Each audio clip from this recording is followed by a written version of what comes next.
সবজি শুধু করলেই হয় না, শ্রম দিতে হয়, অনেক পরিশ্রম দিতে হয়। পরন্ত বিকেলে বাগান করতেছো, শখের বাগান। শেষ, ধনিয়া তো রোপণ করলা, শেষ হয়ে গেছে। এখন একলা ক্ষেত নেড়ে দিতেছে। ঘাস খালি হইতেই থাকে, তুমি সেদিনও তো বাঁচলা। যত নেড়ে দাও ঘাস ততই উঠতে থাকে। নেড়ে দিলেই ওঠে, নেড়ে দিলে মানে অল্প যে কটা থাকে ওই কটা মানে আরো জায়গা পাইয়া আরো তাড়াতাড়ি ওঠে। কয়েকদিন পরে পরে যে নেড়ে দাও, এই জন্য এই গাছগুলি মাশাআল্লাহ দিলে ভালো হয়। এখন আবার একটু গরমের ছোঁয়া পড়ছে কিন্তু। হ্যাঁ মাশাআল্লাহ, এখন 2-4 দিন পরে মনে হয় খাওয়া যাবো। 2-4 দিনও যাবে না মনে হয় না। তুমি মাটি আমার গায়ে দিতেছ, খুব সুন্দর, ভালোই লাগতেছে। তুমি লাল সবুজের মাঝখানে বসে রয়েছ, বাংলাদেশের পতাকা। শুধু এটা লম্বা, আমাদের বাগানটা গোল দিলেই হইতো, বুঝছো। মাঝখানে থাকতো লাল আর চতুর্পাশে থাকতো ডাটা। কয় বালতি ঘাস ফালাইলা আজকে? আমি তো 1 বালতি ফালাইলাম আগে, এরপরে যে আরেক বালতি বসছো, ওদিকে আবার ঘুরাইছো নাকি? ঘাস ইচ্ছা মতন, এই যে তুমি নিরাও, এই জন্য আরো বেশি খালি জায়গা পাইয়া আরো বেড়ে উঠে। বন্ধ করে দিই না না, নিরাও দেখি তো এগুলি ভালো হয়। এই যে নেড়ে দাও, পানি দাও, এই জন্যই তো মাশাআল্লাহ ভালো হয়। নেড়ে না দিলে কি ভালো হতো? এই যে কচু গাছের চারাগুলি মাশাআল্লাহ বাচ্চা গেছে। এগুলি আল্লাহ দিলে যদি গত বছরের মতো হয়। গত বছর তো কচু গাছ অনেক বড় হয়েছিল, এবার কেমন হয় জানি না, আল্লাহ জানায়। বাজি করো আসলে, এতগুলি ঘাস ফালাইলা, এই যদি বাজি করা যাইতো তাহলে অনেকগুলি হইতো।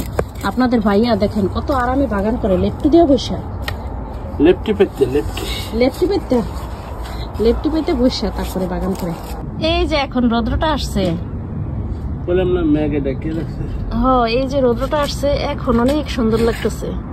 এখন মনে হইতেছে লাল সবুজের পতাকা, আর সেই পতাকার মাঝে আছো তুমি।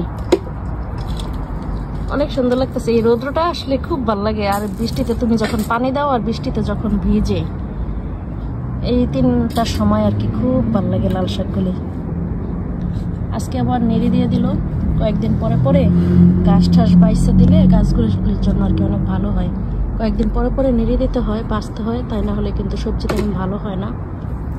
সবজি শুধু করলেই হয় না, শ্রম দিতে হয় না, পরিশ্রম দিতে হয়, অনেক পরিশ্রম দিতে হয়। ভালো ফসল পাইতে হলে পরিশ্রম দিতে হবে, তাই না? ঘাস বাইসে দিছো, এখন এই যে পাতলা পাতলা হয়েছে। এখন দেখবা আবার মাশাআল্লাহ দিলে 2-4 দিন পরে যে রোদের চিলিক পড়ছে, মাশাআল্লাহ দেখা যাবে কি অবস্থা হয় না। তোমার মাথার উপরে বাঁশের ঝাড়, বাঁশ বাগানের নিচে কাজ করতেছো।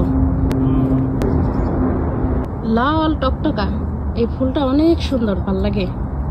অনেকগুলি কলি ছাড়ছে আর 2টা ফুলও ফুটছে। এখন লাল শাকগুলি রৌদ্র পাইয়া চিলিক মারতেছে, মানে পাতাগুলি জল জল করতেছে। রৌদ্র পাইলে চিলিক মারে, চল চল চল চল করে।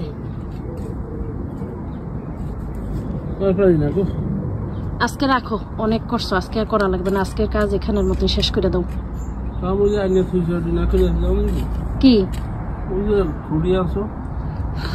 ওই তুমি পরেও দিতে পারবা, সমস্যা নেই, ওই খুঁটি থাক, তুমি পরে দিও। আজকে অনেক কাজ করছো, চলো ঘরে চলো। আসরের সময় হয়ে গেছে না, 7:30। হ্যাঁ চলো, তাই ওঠো, আজকে করা লাগবে না, অনেক করছো।